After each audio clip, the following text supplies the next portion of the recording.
Hi everybody, Leah here.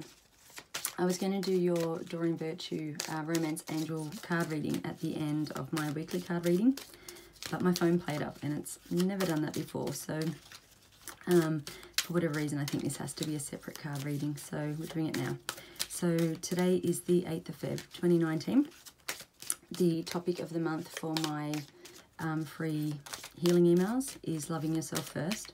So if you haven't subscribed to that yet, head over to leahloyd.com to sign up for those emails. So what I'm going to do is actually choose 6 cards. So it's up to you. You can either choose a number, 1 to 6, to see if that card is meant for you. You might just want to listen to the whole reading and see which card resonates for you. It may be one, it may be several, it may be all of them. If it's all of them, let me know.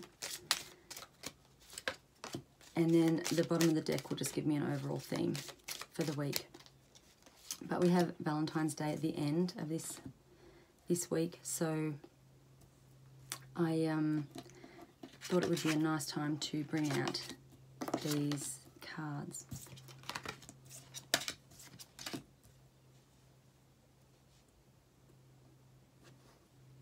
Okay, so the theme of the month on the bottom of the deck, or of the week, sorry, is healing family issues. So have a look at the relationship that your parents had, that family members have.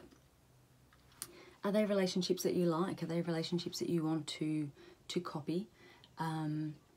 Or are there lessons in there for things that you don't want to repeat, or that you would like to do differently? So just this week, having a look at the things that you've brought from your family members into your relationships, and just ask yourself if you need to make any changes around that, if you need to heal anything around that, if there's any beliefs that you have that really aren't yours, that you've sort of inherited there, that you could probably change to make your relationships with yourself or with others better. So just have that in the back of your mind this week. So card number 1 is true love. So this card talks about, you know, a romance of a lifetime. This is a romance that is fulfilling, that is equal, that you both put in equal effort, giving and receiving, that you have each other's back, that you're not bringing the other person down, but building them up. And you know, this is the love that we all aspire to, but for many reasons we quite often attract other things. This could well be for someone who has had previous not great relationships, and you've done a lot of healing on yourself and made a lot of changes, and now you have entered into this love, or it could be coming soon, that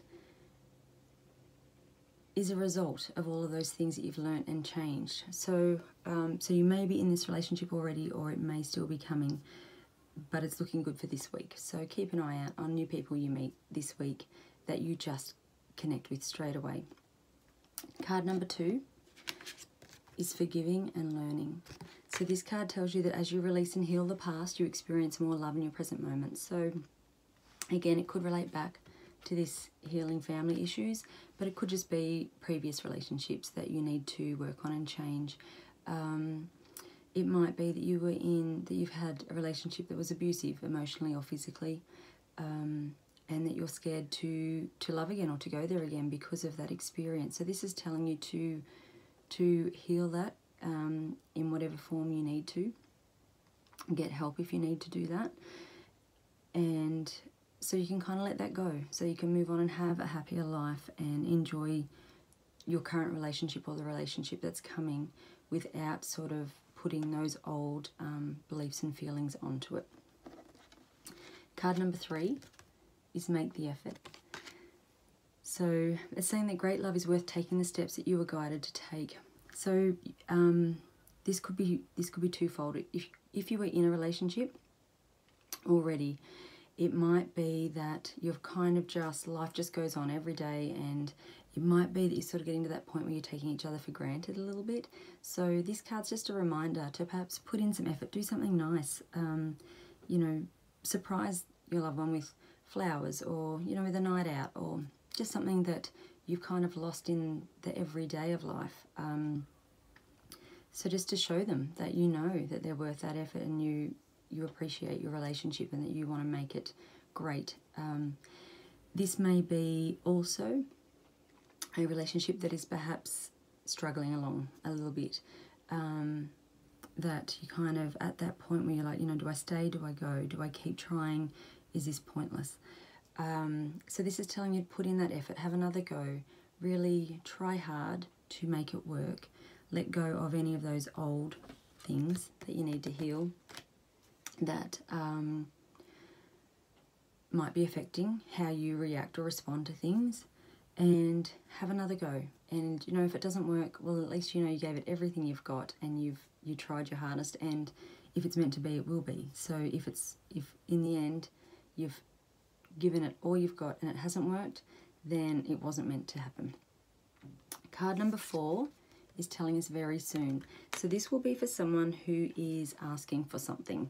It might be a new relationship, it might be a new level of a current relationship. But this card's also a reminder to be very clear about what you want. If you're just asking for, you know, I just want to be in a relationship, you know, just for an example, you know, a relationship can take on many shapes and forms. And so this card's saying, you know, don't ask just for that. Ask for a relationship that is loving, that is equal, that is kind, that is respectful, that is fulfilling, that is supportive. All of the things that you want, be very clear about what it is that you want, because you don't want a relationship that has the opposites of all those traits. So you're being told that whatever it is you're asking for is coming, but please be clear about what it is you're asking for. And then card number 5 is romantic feelings. So this could be a new love for some of you, that you are just sort of starting to have those feelings like, oh, is this something more than what I originally thought? It might be that you've met someone new and you're just, you know, getting to know them. So this card's just letting you know your feelings are real, they're worth exploring. Take your time is what I'm hearing. Don't rush into this. Just take your time, listen to your intuition, trust what you're feeling, and see where it takes you. But it feels good. It feels like a nice relationship. And then card number 6 is keep an open mind. So this tells you that your soulmate may differ from your usual type and expectations. So if you meet someone who is not your usual type, you just think, oh my goodness, like, you know, how did we ever even get together? But it's telling you to, you know, go with that, explore that, see where it takes you, because your usual type clearly hasn't worked out. So maybe it's time to open your mind to some other options, to other types of people who you usually wouldn't be attracted to or consider yourself to be in a relationship with. And I think this is also, so it's a new relationship for a lot of you, perhaps new people coming to your life. But I think this is also for, if you're in a current relationship, this card may be telling you just to, if you're maybe set in your ways a little bit and kind of, you know, you've always done something a particular way and you're happy with that. But this card's perhaps letting you know, if you're in a relationship, maybe it's time to just explore the other person's viewpoints, their way of doing things, or, you know, compromising, meeting in the middle somewhere where you might find you actually end up having a really lovely relationship because you've let go of that control a little bit and you're trying something new and different. So I hope that makes sense for you this week, whether you're single or in a relationship. I hope you have a lovely Valentine's Day, and if you haven't already, head over to leahloyd.com and subscribe to the monthly emails. This month is for loving yourself first, putting yourself first, romancing yourself, no matter what your relationship status is. And if you can do that, then you will attract the best relationships into your life. So thank you for joining me, and I'll see you next week.